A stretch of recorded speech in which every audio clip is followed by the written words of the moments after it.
Good evening, everybody out there in internet land. My name is Troy Bernier, and this is the Miami International Science Fiction Film Festival. And today we're going to talk about the movie called The American Alien. That's right. It sounds exactly what you might be thinking. We have Mr. Rodrigo Rodriguez joining us all the way from Austin, Texas. He's the director of the film, and The American Alien is a genre-bending short comedy drama sci-fi, where this absurd journey of a gray alien who gets caught at the US-Mexican border and is processed into the US immigration system. His fellow detainees can see that he is not one of us, and US bureaucracy only sees a small brown-skinned boy. He befriends Yesenia, a 7-year-old El Salvadoran girl who has been separated from her mother. The two navigate the bizarre bureaucratic world of the asylum-seeking migrant. So here we are, Mr. Rodrigo. How are you, sir? How are you? Good, good. Thank you so much for joining us today. Yeah, thanks for having me. I really appreciate it. And this short is going to be playing at MiSciFi 2024 this year. And we'd like to know a little bit more about you. Who are you? Why'd you do this? Well, I've been working in film since I was in college. It's been an absolute passion. I've done work in over 25 different countries, done all sorts of work from producing, directing, lots of produced with Michael Moore on his TV show, TV Nation. Done a lot of work with Discovery Channel. I've chased UFOs on TV shows like Borderline Paranormal and Sightings, and directed a lot of commercials for a lot of soap. So just overall, all sorts of parts of the industry. And I have 2 companies, Rio Films, which is where I work as an executive producer. And that's mainly doing content for Hispanic and bilingual audiences. And then I also have a motion picture equipment rental company, which is called Citrus Digital. So, all that keeps me busy. Yeah, so you've been in the industry for quite some time. Yes. So tell us a little bit about what inspired the production of The American Alien. Sure. It actually goes a little bit to what I was just saying. I spent so much time doing work for other people. That I wanted to apply my experience and knowledge to something entirely of my own without a client supervising. So I wrote and directed this piece, a short film, and part of my desire to continue to work more into narrative and documentaries, and basically wake up in the morning and do only what I want to do. That's the goal. Yeah, but The American Alien is but the American Alien is not just your average film. It's really sending its subtext is not the common thread, you know. Absolutely. And there is a backstory to it. About a year and a half before The American Alien went into production, I personally went in and was embedded with the U.S.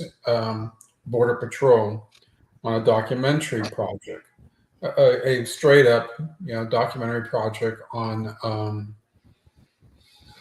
just exactly what's going on at the Mexican-U.S. border. And so I was actually in there. I mean, I was actually part of chases. I was part of interrogations. I really saw it from the inside. Right. And that experience just left me with this, all sorts of feelings. I mean, I saw remarkable humanity, and I saw remarkable inhumanity. And I wanted to artistically and creatively interpret what I saw. And that's what drew me with this idea of, well, what would happen if, and because I've always been a sci-fi freak, right? I've always been into UFOs and such. And so what would happen if an alien got caught in the U.S. Border Patrol, U.S. immigration system, and they went from there. Wow, that's something. So this film is gonna send a message to a lot of people. What do you hope the viewers take away from it? Well, our festival run really has just recently started. We played at the Paris International Children's Festival, and we played in San Pablo, Brazil recently, and in Louisiana, the Bayou Film Festival. And I've only been able to attend 2 festivals, mainly because of geography. But I'm amazed at how riled up people get over the presentation, the story. I want to do something to show absurdity, but I find that a lot of people are just plain upset after they see it, because they are so passionate about the subject. Wow. So I find the audience reactions very interesting and unexpected. But you do your best as a filmmaker. You let it out, and how people interpret it is how people interpret it. Okay. And how did you set up some of these scenes? Matter of fact, let's take a look at the trailer. Can we do that? I'd like to show the trailer. Sure. 1 second.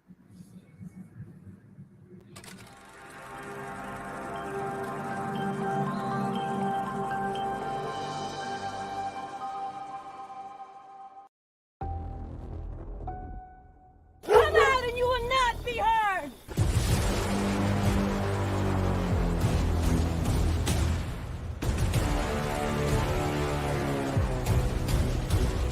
Hey, where are you from? Country of origin? How you stay right here?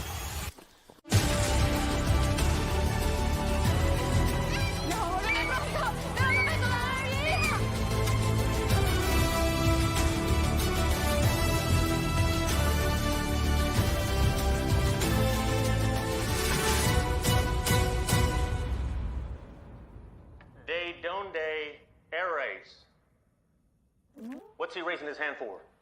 Does he need to go to the bathroom?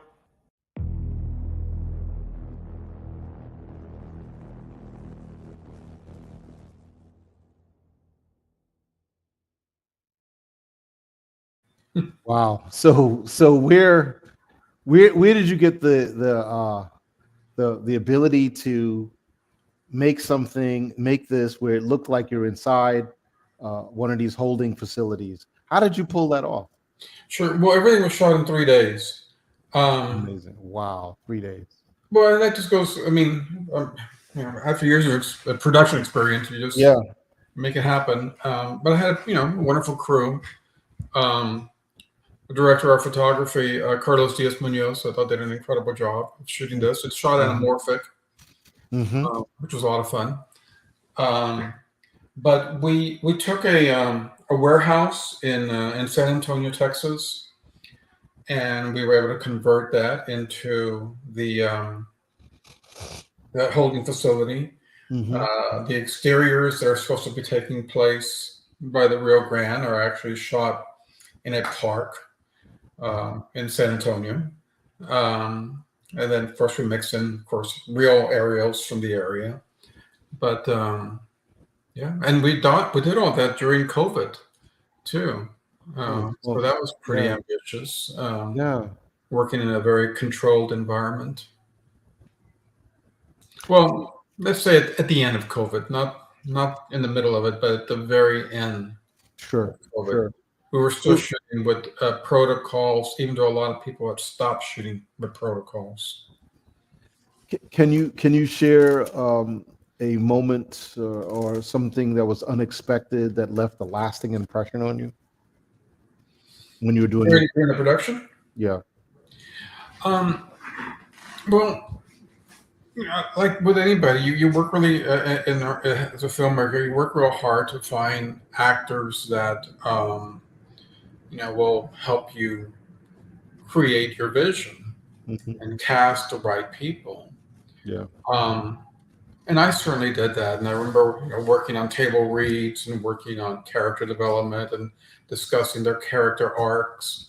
and doing all of that, before we shot. Mhm. But what I was stunned in many ways was just how much my acting team brought to the project.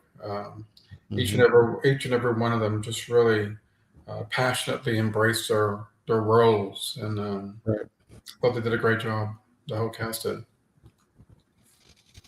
Wow, man. Well, that's good. And especially our main alien, who was a 12-year-old boy. And as far as the casting went for this, a lot of people in San Antonio. It's not really it is kind of a small city, but I would assume it's busier than it used to be. Say, this is the last time. Well, not all the cast was from San Antonio. I think very few of them were. Most were from Texas. But most were not from San Antonio. Maybe the extras. The extras were from San Antonio, but most of the main cast was coming in from wherever they came in from. Right. Well, let me.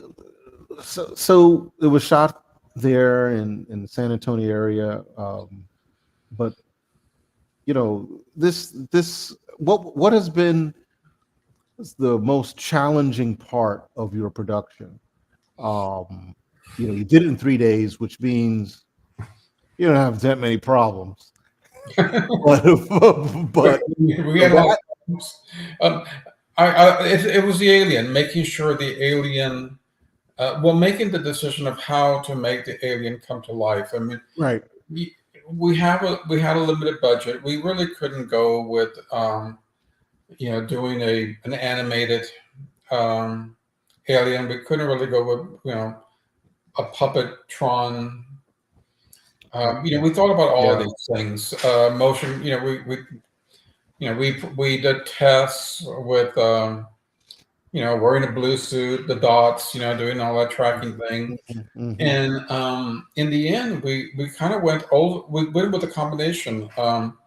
We went with prosthetics to create the alien, the actual alien, but where we really sold it was in the eyes.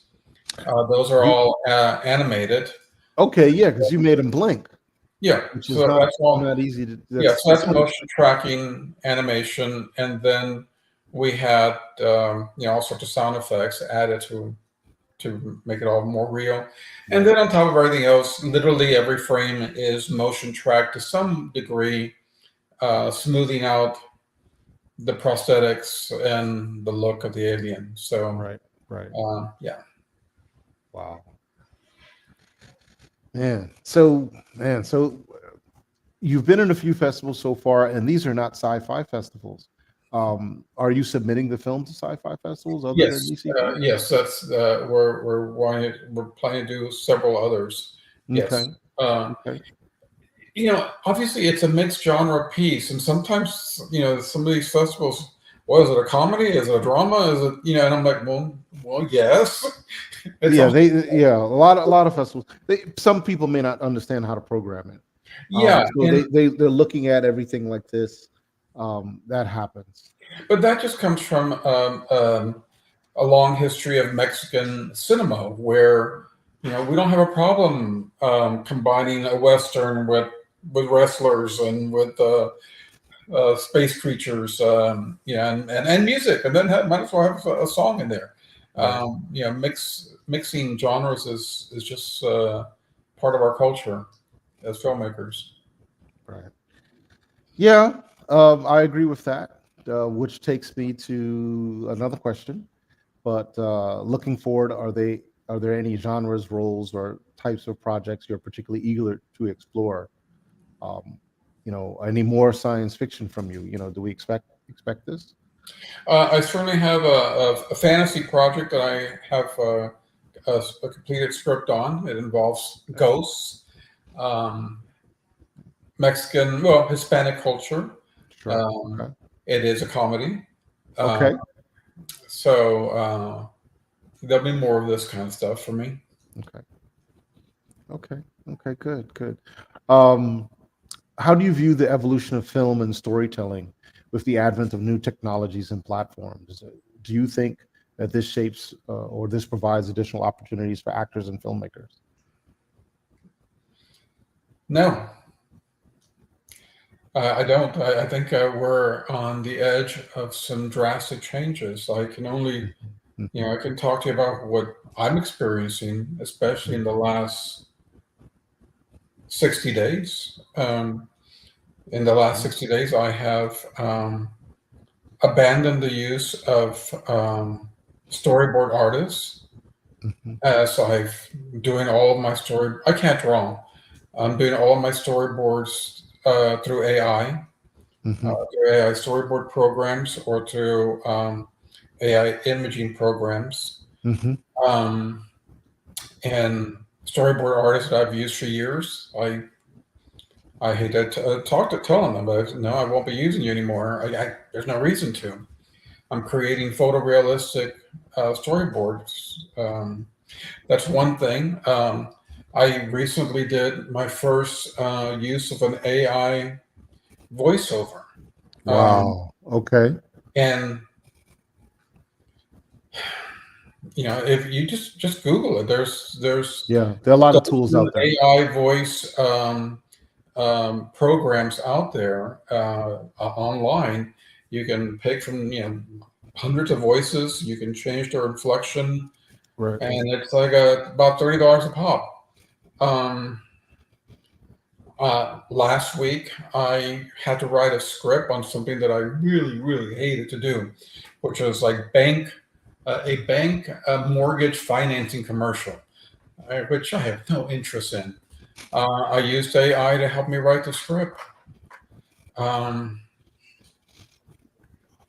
I can foresee a point within 2 to 3 years for some kid working in a garage going to create a complete AI movie. I don't know where that puts us all. Well, I could say this much, and I'll say two things. One is that the less experienced viewer, the viewer that has the least amount of experience or the least amount of patience, perhaps will be more inclined to watch a film that's all AI versus someone who is accustomed to watching film. They're going to see the differences. This portion, this target area that I'm focusing on, I call it, which it was educated to me. I learned from Dean Lyon. He was one of our first sci-fi citizens that came. He was a VFX. He used to be the VFX supervisor for Lord of the Rings franchise, and he gave several talks about the uncanny valley, that portion of animation which is animation and then reality. Yes, it's getting closer and closer and closer, but we're still not there yet. And the trained eye can see the difference between the two. So I don't know. It's getting very close. It's getting very close, but I think that there will be a lot of people who are fooled, just like they've been fooled for already many years with content on social media. But there'll always be folks that can say, "Oh, that's not real." I can see that's fake. What's going on there? It should be interesting. But that number, but that number of people are getting smaller and smaller. Yeah.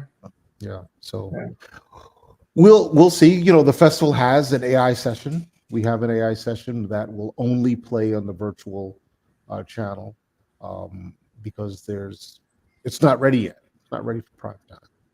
So we'll see. We'll see when it comes to that category. I know that there are a lot of advances. I know that there are lots of tools and bells and whistles that can help us produce stuff. We use AI to produce content and things as well. Whereas in the past, we probably would need to spend a lot of money and have quite a few more people. But now we're able to do it with less money and less people, certain things. And it actually comes out better. Yeah, that's the amazing thing. Yeah. So let's go into a fun part now. So Sure. What was your favorite film your last favorite film you watched? Boy, the Poor Things. I thought Poor Things was really amazing. Poor Things. Okay. Yeah, Okay.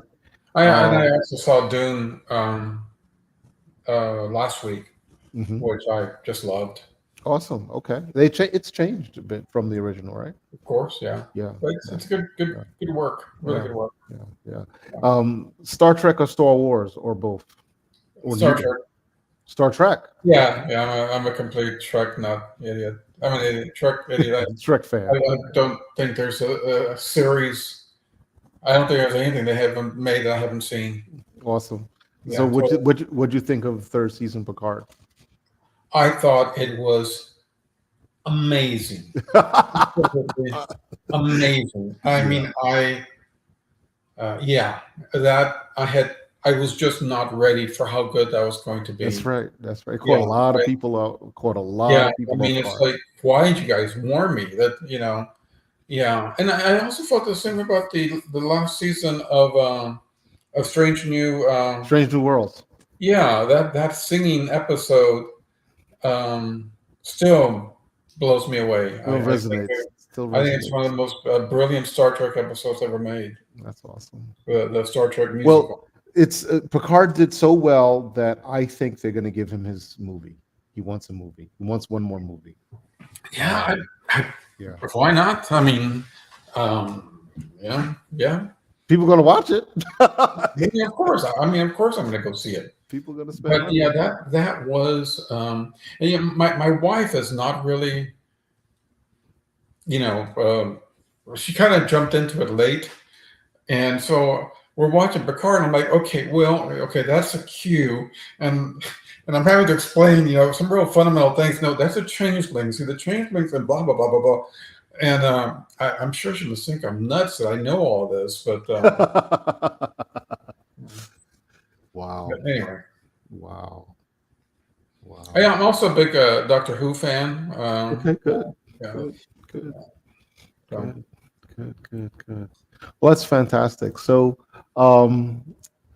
that's pretty much we've covered all bases here. I really enjoyed our conversation. yeah, likewise.